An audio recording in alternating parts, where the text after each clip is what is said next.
All right, 3 o'clock. Great to have you with us on a Tuesday. Odyssey.com rewind if you missed anything. It's my favorite time of year. Week 1 in the books for our colleges. You play a bunch of these deadbeat poverty programs, and everybody wants to have these grandiose takeaways. Now, it's no secret. Outside of players getting hurt, there are no takeaways.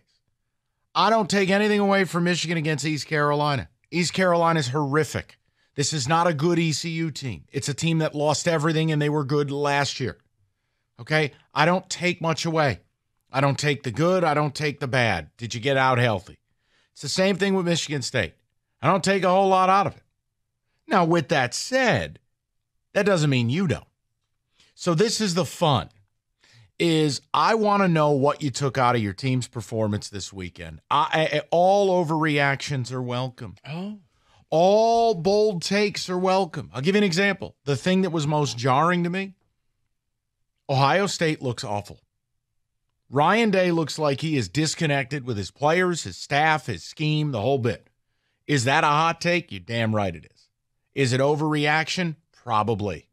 But Rico, I told you before the season, Michigan is returning their quarterback, and Ohio State's breaking in a new one or two, and you see the difference. Yeah. I don't care if you're playing construction dummies. You see the difference. No, looks like for the first time in about 20 years, Ohio State can't replace a top quarterback with another top quarterback. Now, it's overreaction. It is. But that's the name of the segment now. Now, what did you take away from Michigan and Michigan State? Because you actually value these preseason matches. Tell me. I don't value them. You could only look bad. Because if you win, you're supposed to win. For Michigan, it was a little concern that you weren't able to pad the stats of Corum and Edwards. I thought each would have over 100 yards. Instead, it was JJ that led the team. Now, I know, we've often said, hey, you got to let JJ go out there and throw the ball around. That's the only way that you were winning the game. You were struggling. And I know you'd be like, well, they really weren't trying. Actually, you were. And you weren't able to run the ball. And Corum had that one big run. But other than that, he really didn't do much. I think Edwards finished with like 37 yards. For Michigan State, man, good old Jay Johnson. You just can't make things happy. You can't make Spartan fans happy. 4th and 1 twice. You'll never convince me that turning a ball and handing it off 5 yards behind the line of scrimmage is a smart play, especially when watching what the Eagles and Jalen Hurts has shown you. Go under center, have everybody push him forward, pick up first down. But I will say this, Mike, Michigan State may have a kicker. They may have a kicker.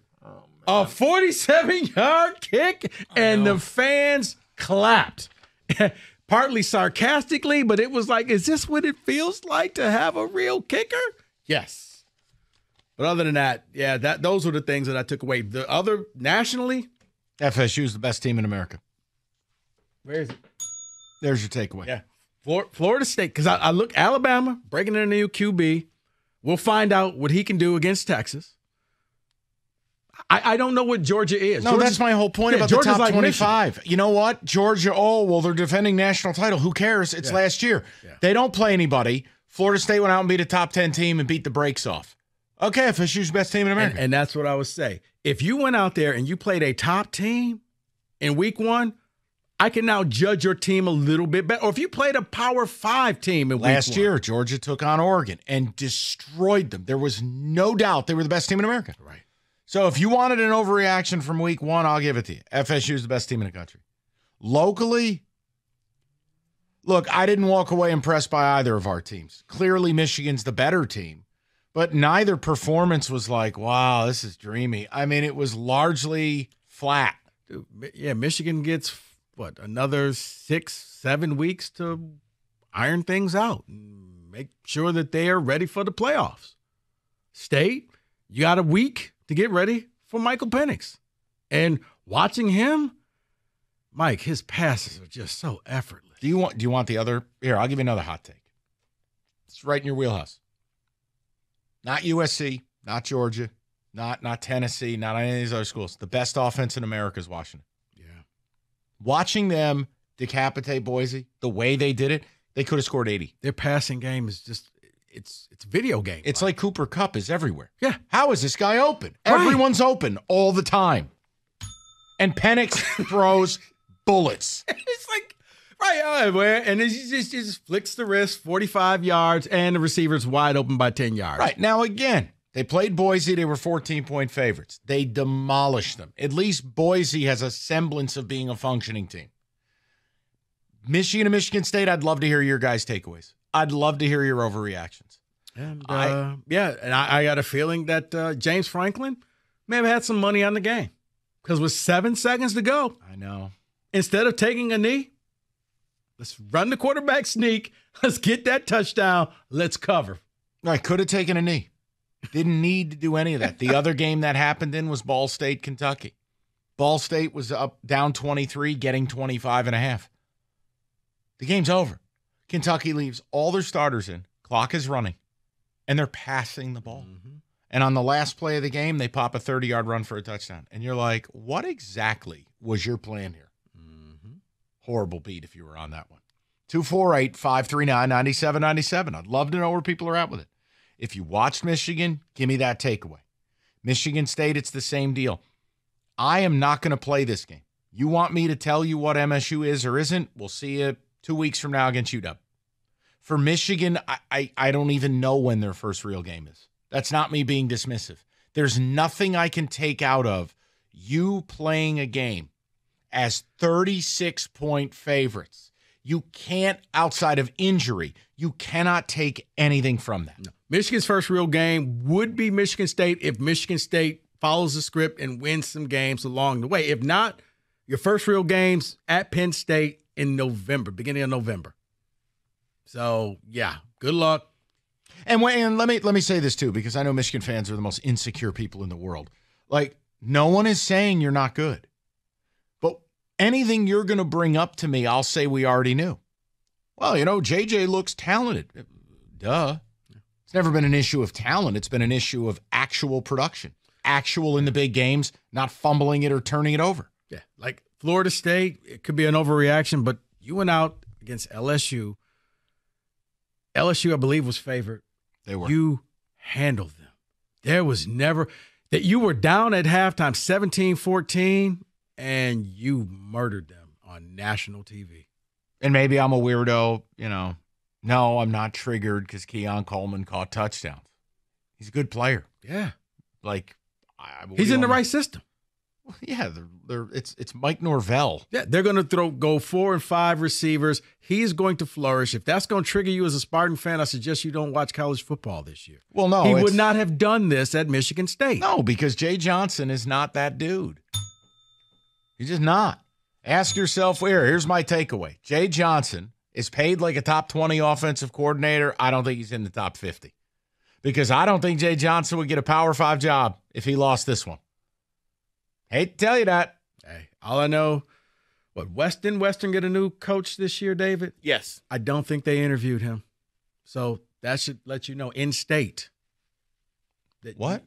Western football got a new football You're right, coach. and Jay Johnson was not on the interview list. Jay Johnson wasn't on the interview list. So that okay. Not that he should be, but yeah, this is one where in state, you're the offensive coordinator for one of the schools. Let's pick up the phone and see, maybe you just want that head coaching gig and you don't mind coming to a group of 5 school. No, I mean that my big takeaway there, did Noah Kim play better as the game went on? Yes. Well, okay, great. I'll see you against Washington. I want to know what the takeaways are. If I offer you one national and one local, there you go. I mean, Michigan State, I don't know. I can't. Central doesn't even have a functioning passing game. I can't give the defense all these roses. The one more national, and I think it comes with an apology. What? Colorado's going to be better than I thought. Define better. Colorado will make a bowl game. Disagree. I did not think that Colorado would, Mike. I look at that schedule. They have 6 wins that they can get. Now, you think they have 6. The element of surprise just went out the window. Second of all, I told you TCU was going to fall on their face this year. And third, if you think Travis Hunter is playing 129 snaps every week. He was ready to play more. Yeah, right. He says that now. Let's see in week 6. I mean, Mike, it's possible they could. Now, it's a little bit of fool's gold, but going into their game at Oregon, they could be 3-0. That's half. You only need 6, and you still get to play Stanford, Arizona State. I love how now, because of one win on opening week, they're just going to beat everyone they're supposed to. No. I'm looking at winnable games. That's why I said they'll make a bowl. I'm not saying it's going to be a great bowl. I didn't think they were going to win 3 games. I'm willing to say. The over-under, by the way, went from 3.5 to 5.5. I would take the over. That's 6. Still take the under. Okay. Still take the under. I think now that we've seen it on tape, now you know how they're going to execute their offense. Yeah, their defense is not great. By not great, you mean terrible? 248-539-9797. Sorry. Semantics. David, what was your overreaction takeaway week 1? Yeah, my local overreaction is Michigan's not making the college football playoff. Penn State's going to win the Big Ten. If we can't get sacks on ECU, and if we can't run the ball on ECU, then I'm sorry. We cannot beat Penn State. Not saying Ohio State, because Ohio State didn't look great this weekend. They looked horrible. But Michigan can't beat Penn State like that. My national overreaction, Penix is going to be the Heisman Trophy winner this year. He looked outstanding against Boise State. I know people say, oh, it's Boise State. Boise State's projected to win their conference. And second of all, look, if I put Boise State in the Big Ten, all right, they're better than Northwestern. They're better than Purdue. They're better than Illinois. Hey, man, quit looking at my power rankings. They're better than Rutgers. They're better than Maryland. They're better than Michigan State. Boise with that Dalen Green kid who's 6'6", 240 at quarterback. Look, man, Boise would be better than 5 or 6 Big Ten teams. That's no great shakes. I'm just making a point. Stop acting like that Washington played Georgia's schedule. I don't even know who Georgia played. Was it Tennessee A&M? Right. Oregon's playing Portland State. No, we're not talking about Portland State here. And Penix, by the way, if you want the reference material, it's something special. 29 of 40 for 450 and 5 touchdowns. And he could have had more. Easily. Mike, as you said, it was the Cooper Cup. How was every receiver all the time? And it wasn't like a 5-yard pass and receiver. No. 40 yards on a rope, receiver 10 yards behind the defense. It's all the time. Everyone's open all the time in that team. It's unreal. Yeah. I mean, Adunze or whatever his name is, you know he's awesome. It's everyone else. I'm sitting there like, man, I like Michael Penix, and I'm like, he's going to get that Heisman Trophy moment in Spartan Stadium. It's going to be like when you saw the C.J. Stroud highlights and you just kept seeing all the touchdowns that he threw because he threw for 7 in the first quarter. Talk about PTSD, David. Man, I had to turn that game off. Like, I like Washington. I like Penix, but they should be playing you guys. 248-539-9797. We'll get to your calls next.